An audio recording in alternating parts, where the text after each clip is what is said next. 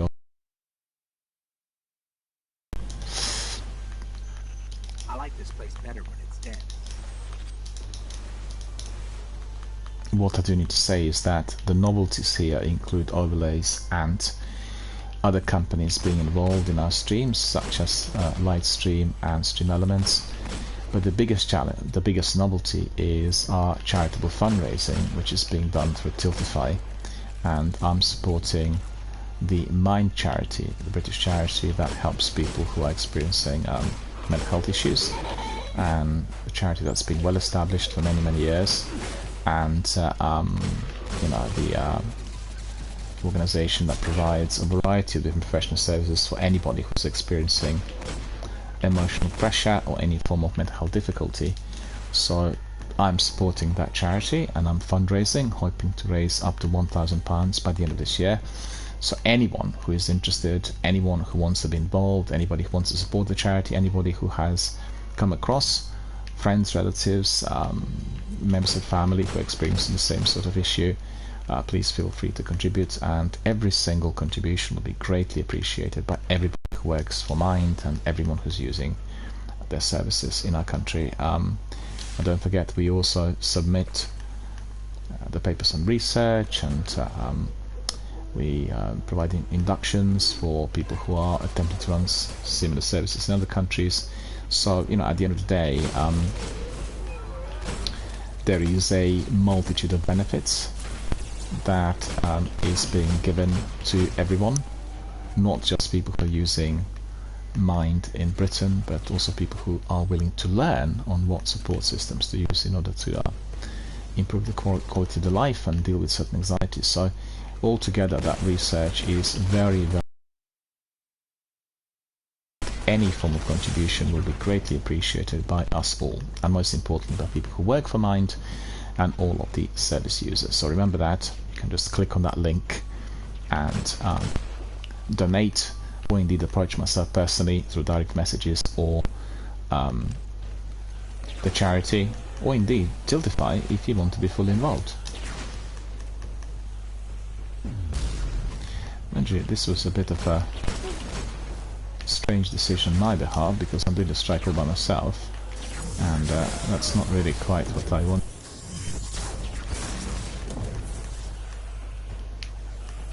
And also we want to be watching that Ubisoft Forward that will be starting at 6 o'clock. We don't want to miss this.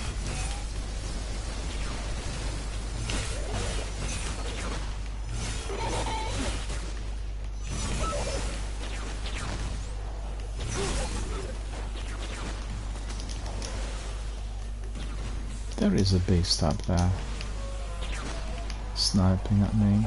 Look at him. No more, no more.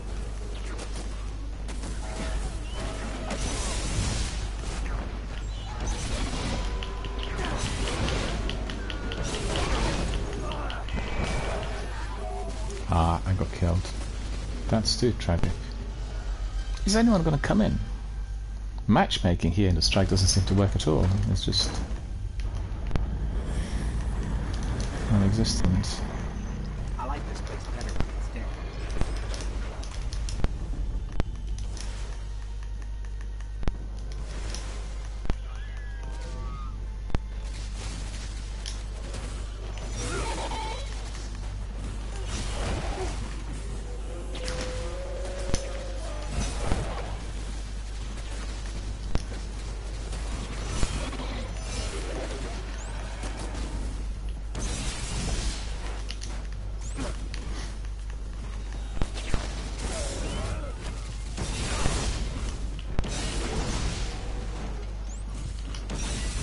Oh, that was not really wise.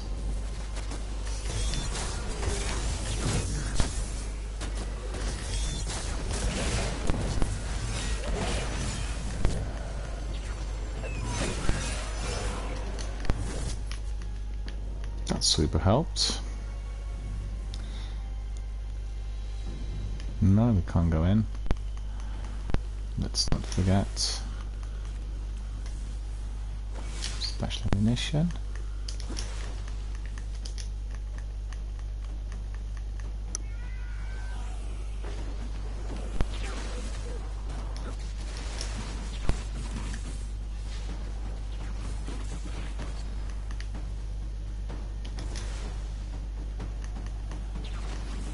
What he's got there.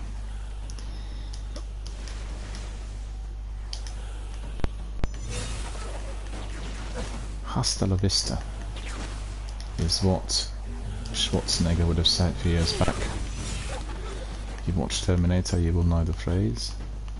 Terminator 2, that is. Alright, so we need to be going... So not there. There.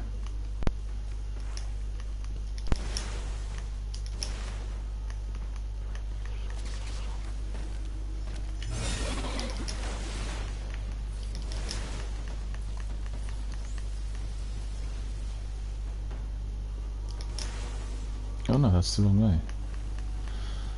That is not it.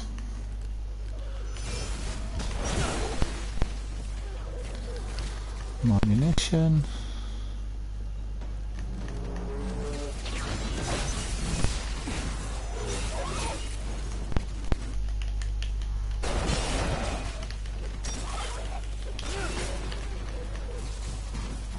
Well, definitely will need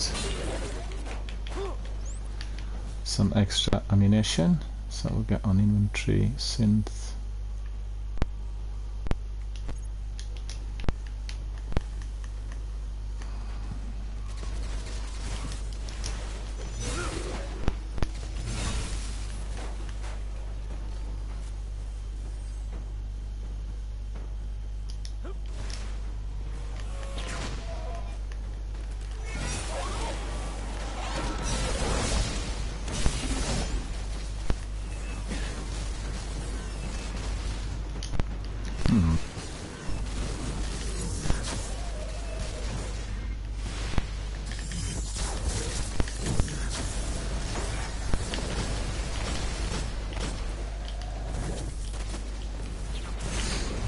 Oh no no no no no no no no no no no no no no no no. Got stuck on a wall.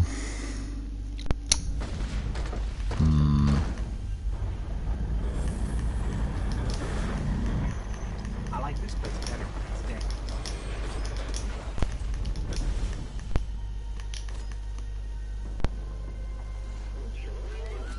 See whether we can get through it easy.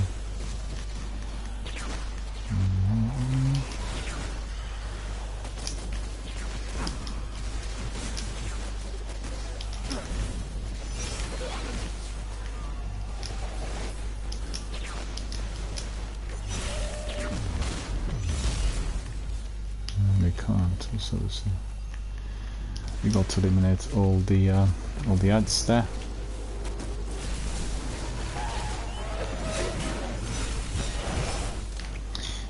you that Void is not doing too well in here. We'll just change it to solar.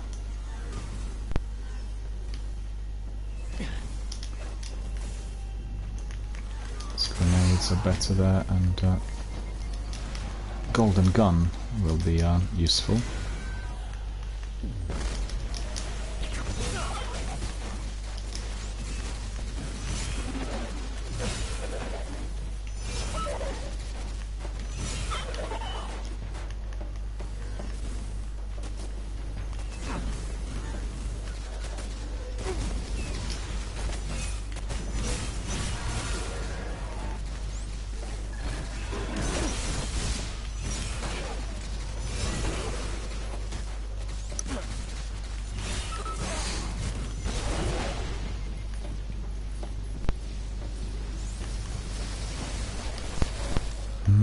That's really many of them here.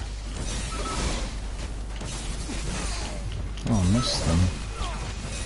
That's not very good, is it?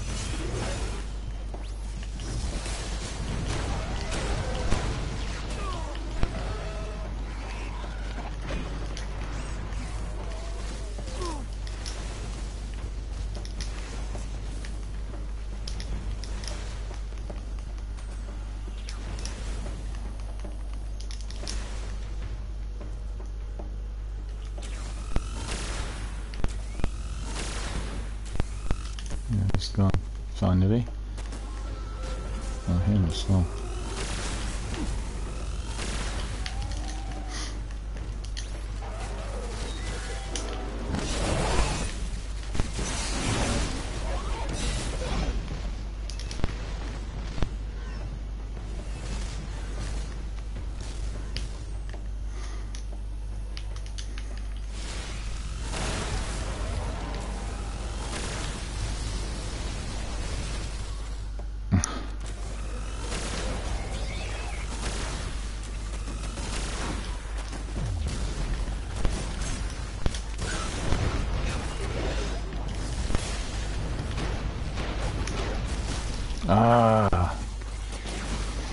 Well, friends, I need to be watching